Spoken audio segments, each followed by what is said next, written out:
Halo sobat sekalian, selamat datang di channel ini. Sebelumnya, kita sudah mereview bersama chapter 347, yang dimana pada chapter tersebut, kita mendapati dilema yang terjadi pada para hero yang ada di UA, dan diperparah lagi oleh Hibiko Toga yang secara frontal mengungkapkan hal di luar dugaan kepada Deku.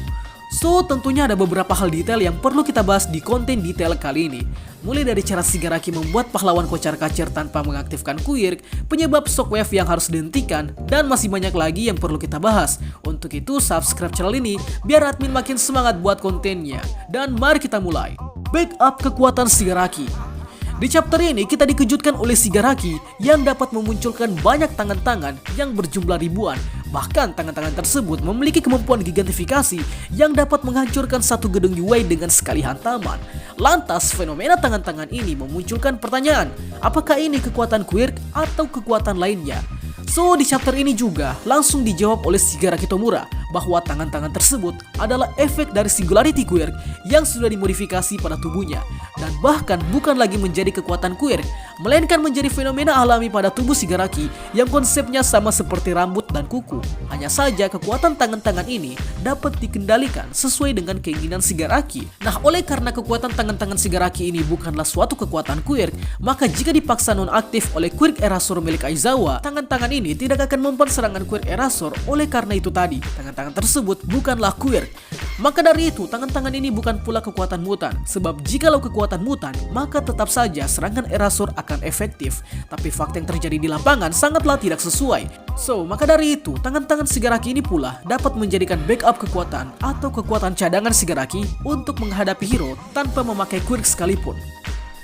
By the way, tangan-tangan ini sebenarnya sudah ditis pada chapter 341. Silakan cek setelah menonton konten ini. Dan dengan adanya bukti tangan-tangan ini, maka dengan jelas mengonfirmasi bahwa Shigaraki kini sudah mendekati 100% sempurna menjadi sosok All For One. Oleh sebab, All For One juga pernah memakai tangan-tangan ini pada saat melawan All Might di Kamino. Oh ya, terciptanya tangan-tangan ini juga sekaligus menunjukkan ke kita akan kekuatan regenerasi Shigaraki yang semakin overpower. Sebab di salah satu panel dapat kita lihat luka-luka akibat penyakit gatal-gatal yang dialami oleh Shigaraki kini mulai berangsur sembuh. So, tentunya meskipun Shigaraki bertarung tanpa Quirk sekalipun, para hero akan tetap kerepotan mengatasi Shigaraki oleh sebab kekuatan tangan-tangan yang tak kalah overpower. Senjata Mirko. Setelah sebelumnya di perang Paranormal Liberation, Mirko mengalami luka-luka yang sangat parah. Kini Mirko ternyata tak mau berhenti menjadi hero dan malah memodifikasi tubuhnya dengan anggota tubuh prostetik. Contohnya seperti kaki dan juga tangan yang berupa senjata mesin. Sebenarnya pada dasarnya Mirko ini bukanlah tipikal pahlawan yang bertarung menggunakan senjata api. Sebab Quirk Mirko yang adalah mutan rabbit ditambah lagi oleh skill bertarung yang sudah dia latih selama menjadi petarung bawah tanah, sebenarnya sudah cukup menjadikan Mirko sangat kuat. Nah, kekuatan Mirko dapat diukur dari peringkatnya yang adalah pahlawan nomor 5 terbaik senegara Jepang. Sehingga Mirko ini menjadi pahlawan yang tak bisa dipandang remeh oleh villain. Akan tetapi di kondisi perang saat ini, Mirko mau tidak mau harus memakai item support berupa kaki prostetik dan senjata mesin pada tangannya. Sebab kali ini yang menjadi lawan Mirko bukan lagi Nomu seperti di arc Paranormal Liberation, akan tetapi adalah Shigaraki Tomura yang kekuatannya 100 kali di atas Nomu. Ngomong-ngomong soal senjata, nampaknya masih tersisa satu lagi senjata cadangan yang dimiliki oleh Mirko jika sewaktu-waktu tangan prostetik Mirko dihancurkan sekali lagi.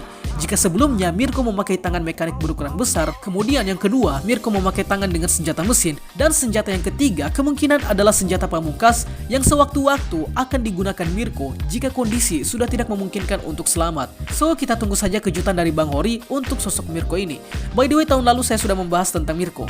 Nomu penyebab shockwave. Shockwave atau gelombang kejut adalah kekuatan yang menjadi masalah besar bagi para hero di Pulau Okuto, yang mana kekuatan shockwave ini dibuat oleh salah seorang Nomu yang memiliki bentuk seperti bunga Venus. Nah, Nomu yang satu ini sebenarnya cukup sulit dikalahkan. Selain karena serangan shockwave yang dia timbulkan, Nomu ini juga memiliki kekuatan untuk terbang di udara. Kemungkinan besar kekuatan ini disebabkan oleh Quirk Airwalk yang telah diduplikasi oleh All For One sebelumnya. Nah, akibat adanya serangan shockwave yang dibuat oleh Nomu Venus ini, maka membuat hero akan kesulitan dalam menghajar villain. Oleh sebab shockwave membuat pihak hero mudah terhempas. Ditambah lagi medan air yang membuat penglihatan hero saat menghajar villain sangat terganggu. Alhasil, satu-satunya cara agar hero dapat mengembalikan keadaan adalah dengan cara melumpuhkan si Nomu Venus ini. Dan kalau menurut saya pribadi, geng Orca adalah pahlawan yang paling cocok menghadapi Shinomu yang satu ini. Sebab Quirk Orkinus milik geng Orca mampu menciptakan gelombang hypersonic yang kiranya mampu mengcounter serangan Shockwave. Kelemahan Danger Sense. Meskipun Danger Sense sudah diperkuat dengan One for All, nampaknya Danger Sense tetap saja memiliki kelemahan yang terbawa sampai ke pengguna selanjutnya, yakni Deku. Yang mana kelemahan dari Danger Sense sudah terungkap bahwa Danger Sense tidak bisa mendeteksi bahaya apabila bahaya tersebut datang dari orang yang mencintai pengguna Danger Sense. Cukup unik memang kasusnya, dimana jika kita dicintai oleh seseorang, harusnya orang yang mencintai kita tidak berniat untuk membahayakan diri yang dicintai. Tapi menariknya di kasus Deku adalah orang yang mencintai Deku malahan membawa bahaya bagi Deku sendiri. Ya cukup ironis sebenarnya, tapi begitulah cinta. Cinta adalah obat sekaligus racun jika berlebihan. Tapi kok malah ngomongin cinta anjir, astaga gagal move on nanti. Oke, kembali ke judul segmen. Alhasil dengan adanya kasus Himiko Toga, maka dia menjadi satu-satunya sosok yang tidak akan terdeteksi oleh Deku oleh karena adanya perasaan cinta pada Deku itu sendiri. Sekaligus menjawab pula mengapa Deku tak menyadari serangan dari Toga di chapter 345. Itu disebabkan oleh karena cinta. By the way, di salah satu panel penjelasan dari Shinomori, yakni kelemahan Danger Sense yang adalah cinta, sedikit menjelaskan latar belakang Shinomori semasa hidup. Well, apakah ini pertanda bahwa backstory Shinomori akan diceritakan? Ya, kita tidak tahu pasti. Senjata makan tuan. Maksud dari senjata makan tuan di sini adalah rencana para hero yang malah semakin amburadul oleh karena Deku yang ditarik ke tempat lain. Dan lebih parahnya lagi, tempat ditariknya Deku berada di lokasi yang sangat jauh. Nah, sejauh manakah Deku terlantar? Kita akan hitung kemungkinan jarak jauh yang harus ditempuh Deku berdasarkan peta dan juga informasi lokasi Yui dan Okuto yang ada pada My Hero Academia.